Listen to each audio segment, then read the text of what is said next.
Hola a todos, este sábado 31 de enero a la 1 de la tarde se va a llevar a cabo el partido entre Sport Boys y Los Chankas, correspondiente a la primera fecha del Torneo Apertura de la Liga Te Apuesto 2026.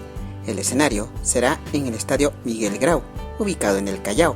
Esperemos de que haga un excelente partido y que gane el mejor. Mucha suerte para ambos equipos. Muchas gracias.